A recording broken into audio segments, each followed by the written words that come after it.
Rock were my two favourite bass players in Manchester. Do you remember the very first time you met him and came across him? Gary "Monty" Mounfield, the legendary bass guitarist known for his work with the Stone Roses and Primal Scream, has left an indelible mark on the world of music. Well, it probably would have been either round the boardwalk or the Ass. You know, I was always conscious of him as a band. His death at the age of 63 has left a void in the hearts of fans and musicians alike. The news of his passing was confirmed by his brother Greg Mounfield, who shared the heartbreaking message on social media. It read, "It is with the heaviest of hearts that I have to announce the sad passing of my brother. Manny's death has sent shockwaves through the music world, with many reflecting on the immense contributions he made to the soundtracks of their lives. Manny was a founding member of the Stone Roses, and his bass lines were integral to the band's iconic sound. The band's debut album, released in 1989, is considered one of the greatest debut albums of all time. The music world still remembers the revolutionary sound of Fool's Gold and the intense, hypnotic rhythm that Manny's bass created. His playing was always a driving force, creating a perfect backbone for the pyrotechnic guitar work of John Squire and the distinct, haunting vocals of Ian Brown. Manny's bass lines became the pulse of the Stone Roses, and his presence on stage was magnetic. I first saw Manny perform with the Stone Roses on a cold December night in 1995 at the Whitley Bay Ice Rink.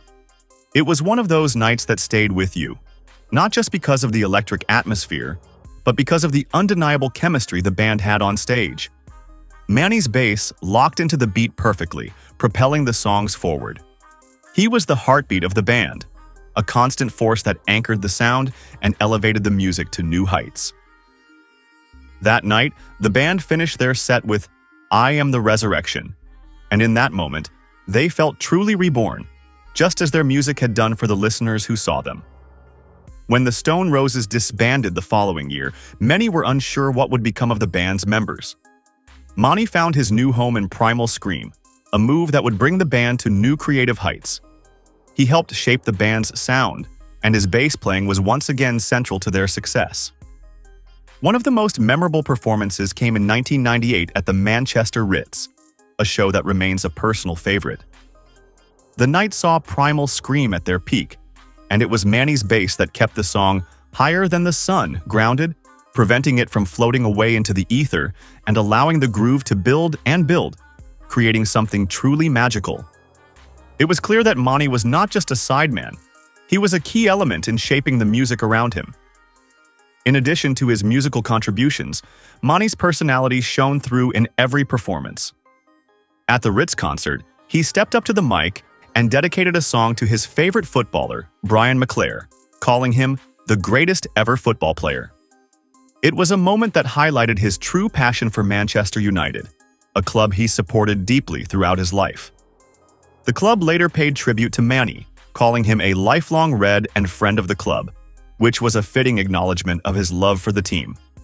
Manny's last concert with Primal Scream was in 2011 at the Glastonbury Festival, an event that became legendary not just because of the performance but because of the relentless rain that soaked the crowd. Despite the weather, the energy of the performance was unmatched. His presence on stage was commanding, and it was clear that his music and his spirit were irreplaceable. Following this, he reunited with the Stone Roses for their much-anticipated reunion, a move that fans had been hoping for ever since the band's dissolution in the late 90s. Just before his passing, Manny had announced plans for a speaking tour in 2026, where he would look back on his incredible career. The tour was to span several months and was scheduled to run until June 2027. Fans were excited about the opportunity to hear him reflect on his time with the Stone Roses, Primal Scream, and the highs and lows of his life in music. The tour promised to be a rare and intimate glimpse into the mind of one of the most revered musicians of his generation. Sadly, this will never come to pass, as Manny's untimely death has left a huge hole in the hearts of all who had looked forward to hearing his stories. John Squire, Manny's longtime collaborator in the Stone Roses, was among the first to share a heartfelt tribute. Squire spoke of the deep bond that the two shared, both musically and personally.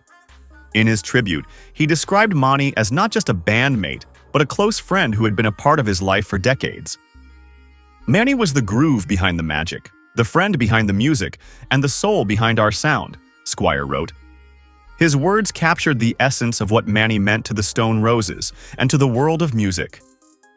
The two had been a perfect musical pairing, and Squire's guitar work was always complemented by Manny's bass, creating a balance that elevated their music to new heights.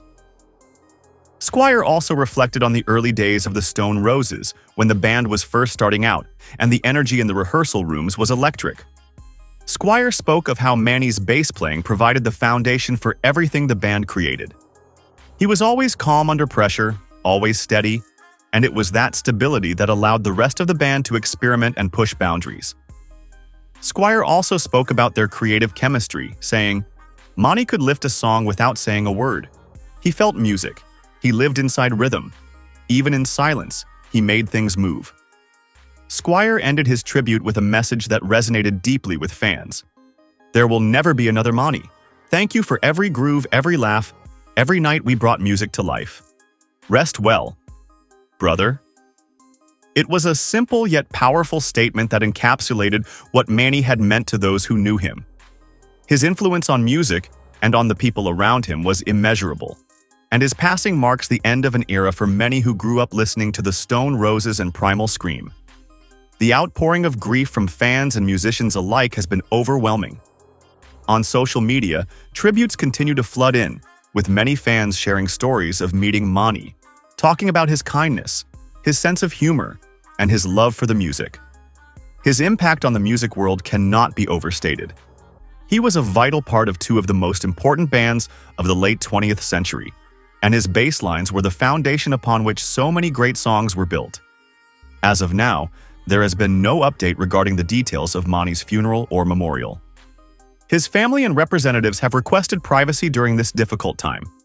There is still no information on when or where his memorial will take place. However, it has been confirmed that as soon as the guest list and location are finalized, the details will be shared with the public. Fans and musicians alike are waiting for the chance to honor Manny's life and career in a fitting tribute. In the meantime, his music continues to live on, and his legacy remains an integral part of the musical landscape. Today, we will update you about his funeral and memorial plans as soon as the details become available. Gary "Manny" Mounfield's death has left a profound emptiness in the hearts of all who admired him. He was more than just a bassist. He was a force of nature, a man whose music spoke to generations of fans. His contributions to the Stone Roses and Primal Scream will continue to inspire musicians for years to come. As the world reflects on his life, one thing is clear: Gary "Manny" Mounfield's legacy will never be forgotten.